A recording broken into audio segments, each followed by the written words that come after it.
welcome to Property Quorum.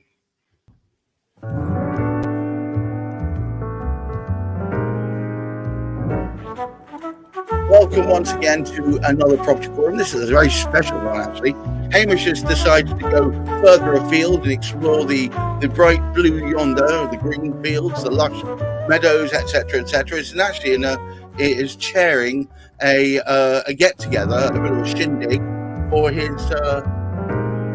his stalwarts in the search and convey industry, which is of course IPSA. Hamish, remind me again before I make an utter fool of myself. What does IPSA stand for? The Association of Independent Property Search Agents. I should really learn that. And of course, we have Chris Gilsenan from Root Home, who is our tame property developer, especially in the social space. But today, I'm very pleased to say we have two other entrants. Now, we have the delightful Michelle Carr of Construction Alchemy and H2. And of course, we have Bushra Mohammed. Now, Bushra is very kindly stepping into the breach, as it were, because our tame property lawyer is unfortunately detained elsewhere, Juliet Baboolal. Bushra is an acclaimed lawyer and also an investor. Michelle does something particularly interesting. Actually, Michelle, we will get to you in a second so you can tell the world exactly what it's about. But first of all, I'm going to throw mercilessly, as per ever, Hamish straight under the bus with today's topic. And today's topic, of course, I really need an echo for this one. Predators in the property market. Hamish, what in hell's name do you mean by that? Well, I thought it was going to be fairly straightforward because I knew from my own experience that we were having challenges, and particularly large corporates from overseas were interfering in what was going on in conveyancing with conveyancing data. And I started doing a little bit of research, and some of it was as a consequence of something that Michelle had said as well. And I did actually find that whilst we ourselves, IPSA, are taking one of these companies to the CMA because of the interference of what they're actually doing in the marketplace, I found out that the majority of the large construction companies had also been reported to the CMA, and they were sort of smacking wrists sort of here and there, but not to any great extent. But they are interfering with the smaller subcontractors out there, and they're causing sort of havoc there. So what we've got is these big multinational corp. They are interfering. We hear sort of some strange noises about what's going on with conveyancing, referral fees, and goodness knows sort of what else. But it's most of the bigger boys, the people that have the money, that are actually sort of causing this. Agents from abroad mucking around with our data, heaven forfend. Chris, what's going on? Yeah, well, Hamish's article really uncovered quite a conspiracy, which surprised me. It was quite an unknown element to me. It doesn't surprise me in the slightest. The big boys are acting in nefarious ways. That the property market, it's inherently got issues. It's inherently got because of the large the big ticket items, the houses, cars. They do attract predatory characters and naughty people, shall we say? But yeah, the level that Hamish has found is quite mind blowing. For me, yeah, I'm aware of all sorts of different predatory practices that are in the market. So a common one that we come up against and is vendors who have had a really bad experience with people who are trying to buy their house. Quite often, some of the more unscrupulous wholesalers who will do things like gazunder at the very last minute. They will drop the price just before completion. That's a pretty naughty practice, especially if that person has already mentally spent that and allocated that money, to experience a price drop of 10, 20, 30,000 pounds. So that's just one example of my first-hand experience of other people being impacted by predatory behaviour in the markets. Bushra, welcome. Predatory behaviour? That cannot be. We're in sunny England, aren't we? It's unfortunate. It does happen. And with property, there's so many different parties involved. So if you've got your solicitor, your agents, your brokers, your builders, it covers so many industries that it's going to happen in one way or another, I think. And as a solicitor, obviously, I'm going to advocate we are transparent and we advocate clients' best interests. So it's unfortunate, but even as a property investor, it's important that we are all collaborating in a way that we hold the SMEs' interest at heart. So it creates a more of a level playing field. With the big major house builders, obviously they've got a monopoly almost now, and then we're seeing so many of the big large retailers now entering the scene because they've got all these huge retail spaces to be able to utilize. And you and I maybe don't have that empty Debenhams and John Lewis that is struggling to convert the uppers into residential. So they're in the build to rent market as well now. So how they do it, whether being unscrupulous, but they've just got more bargaining power as well. So I see it from that perspective as an investor. From a solicitor's point of view, I also see how certain estate agents maybe are playing certain games with clients and then trying to turn solicitors and their clients against each other. I see that, and I've experienced that a lot as well, where the agent will tell one thing to the client, the selling client and the buyer, and then will tell me something completely different. And then it just becomes a huge argument because we're kind of almost conflicting rather than working together. So at the end of the day, I just feel certain parties shouldn't really interfere, basically. When it comes to conveyancing transactions, I do think that estate agents have their place. Some of them do a great job. But when it comes to conveyancing, I do think that at that point, they should just let it be. And when a solicitor has something to update, they will update. Not say, have you done this? Have you done that? When it's just been 24 hours. Well, Michelle, absolute welcome. Now, before we get into anything further, would you explain to all and sundry your mission? Because you have one, I think. Oh, gosh, I've lost your audio. Michelle, we've lost your audio. No, not at all. I can't do. Well, I'll tell you what, Michelle, why don't you come out and come back in again and we'll crack on. Hamish, this seems to be an issue that is only of recent making. Is this anything to do with the way in which the property market went into freefall during a bit of the pandemic, and now we're coming out the other side? We've got all these foreign agents desperately trying to get ahead of the game. Could that be anything to do with it? Not a lot. I guess it's a partial contribution. I prefer not to call it a pandemic, to be perfectly honest, because it was really lockdown, because we've still got the pandemic, if the pandemic ever existed in the first place. There's still all these cases of COVID. The difference is nobody tests themselves any longer, so they don't know how many people have got COVID anymore. I just call it life at the moment. It's pretty much just getting on with it. What has happened, it has enabled, of course, much more of what we're doing here at the moment, the virtual meetings, but it's enabled much more of that.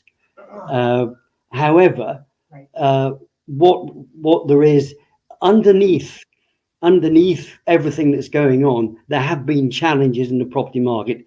They just haven't been brought to light. And I think this is the big difference. Have we got Michelle's voice back? We're good. Just about the time. Yes, Can you hear me? There she is. Hooray!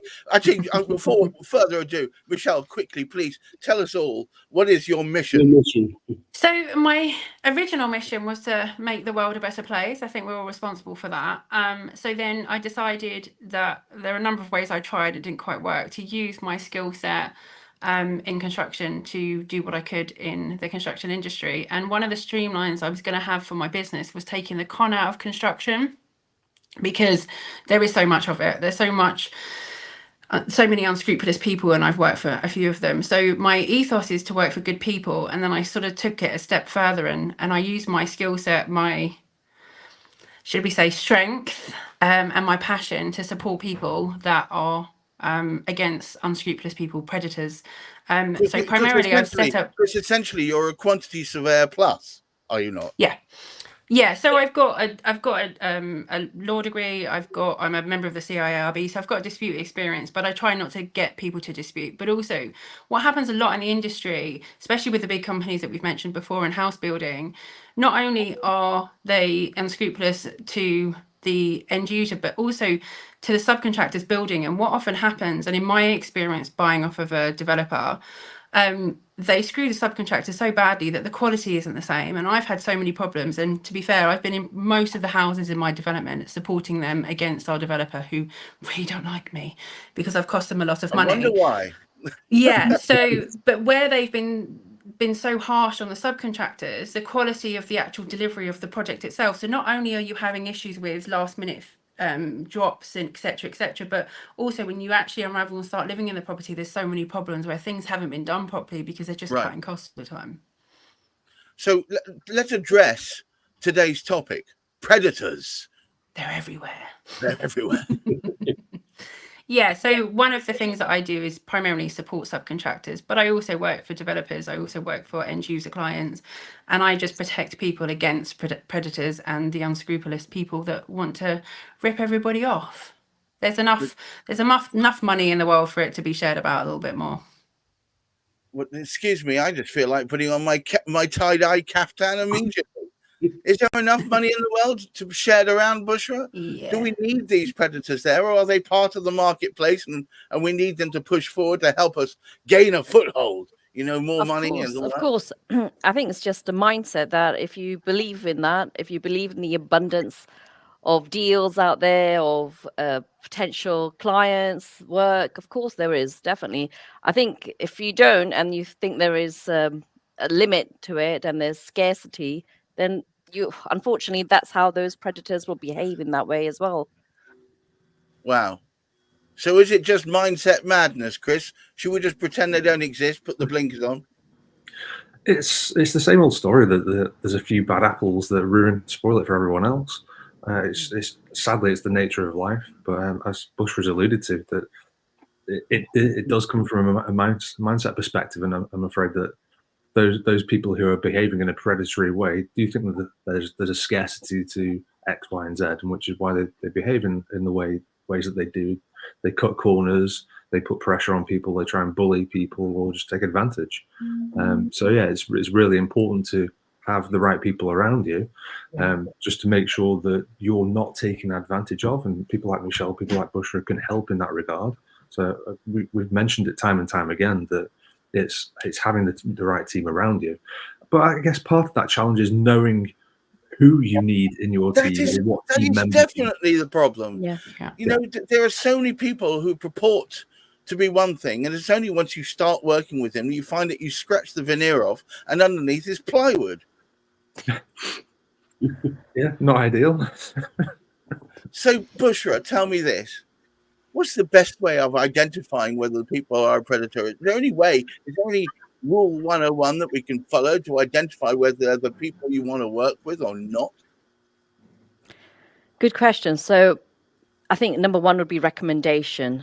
Recommendation in any trade is a huge factor, I think. And then possibly networking. So when you network, you'll meet lots of people. And obviously, if you think you can get along with that person in the next 5 minutes of talking to them, you'll get a gut feeling, I think, whether you will work with them, whether they'll be on your same level. But if you want to work with the right person, definitely recommendation will be your number one key factor. Just as I'm trying to find maybe a decorator or a plasterer, I'll make sure I get 3+ quotes.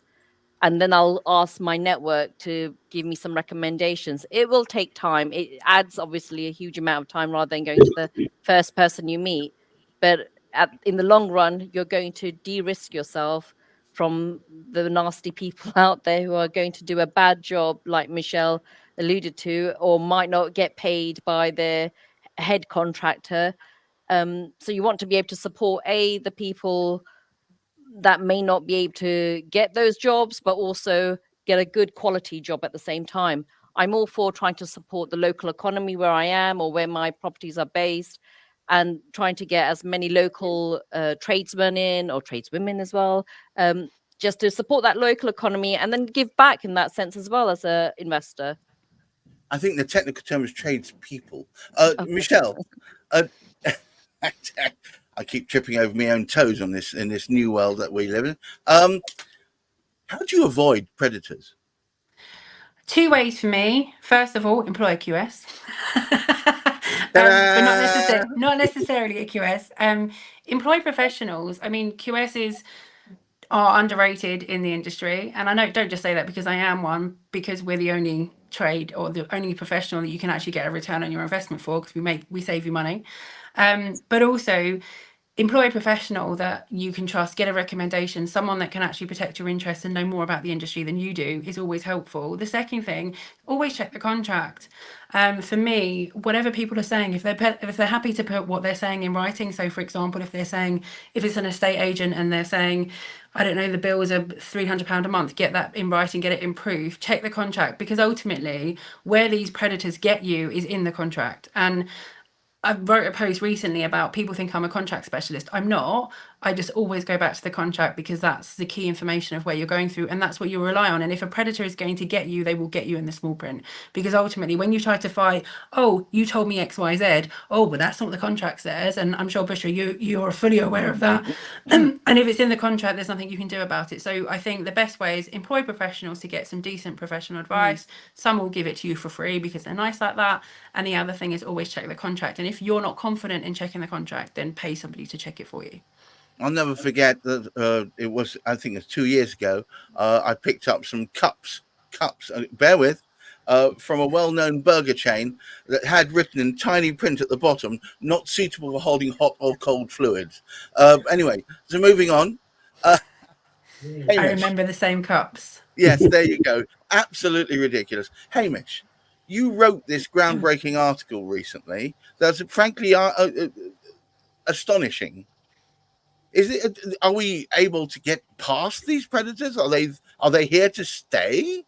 Well, they're here anyway, because they have money. They have money, and they will try many, many ways. And once you actually prevent them from doing it in one direction, they'll find another way to do it. I think the worst of it is we've got an unsuspecting public out there who are railroaded, going down a particular route.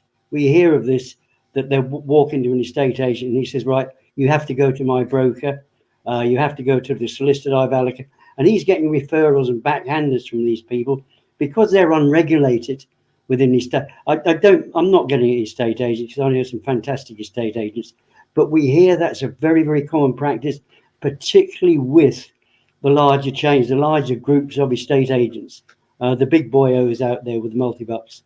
So unfortunately, people aren't aware that they should check it out for themselves.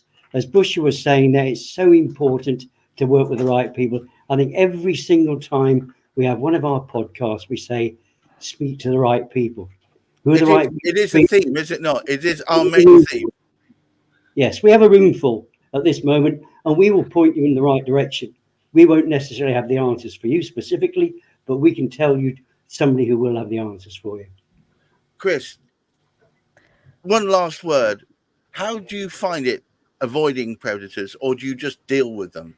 It's challenging. So my general rule of thumb is to give people a reason to trust people until they give me a reason not to do. Now, that's my personal way of operating. It's right or wrong, I don't know. But I know based off the back of this conversation, I need to be having a further follow-up with Michelle. Just because we don't have a QS. I mean, personally speaking, I cannot recommend more that people within this industry who are standing on the edge, someone with the experience that Michelle has, can probably stop them from jumping headlong into the crevasse. Let me just bring us all together. Thank you, everybody. As usual, Hamish, I'm going to leave it for you just to take us home. Well, I think what's so good about the way we were actually able to come together and speak about these things, and we're actually genuine people, and we speak openly. And unfortunately, not everybody does within the property industry, but we know, and it was indicated, I think it might have been Bushra that said it right, there is so much money involved There's multi-billion pounds that have been invested by the Canadians, by the Australians, by the Germans most recently in grabbing the data relative to conveyancing. And then we've got the building structure, what's actually going on with this, the materials. There's just so much there. It's just take care. And if you take care, and I think, I can't remember who it was who said it, but somebody very wisely said, speak to somebody. If you're speaking to them, you're interested in the conversation with them, you should be able to find out within 5 minutes whether that's the person to go with. If you're not entirely happy, go find somebody else to speak to for 5 minutes. There's lots of people you can speak to, but make sure it's the right one. Well, on that note, all it remains for me to do is thank our wonderful attendees: Chris Gilsenan of Root Home, Hamish McLay of Search Convey, Bushra, Mohammed, Jabeen Investments, of course, Michelle Carr of Construction, Alchemy, and H2. If anything that's been mentioned today has struck a chord with you, I urge you to get in touch with any of the people you see here, but also just give us a steer on what you'd like us to talk about in future. Hamish at the moment is going to run off and meet and greet and shake people warmly by the shoulder and say hello to them all. But until next time, this has been Property Quorum.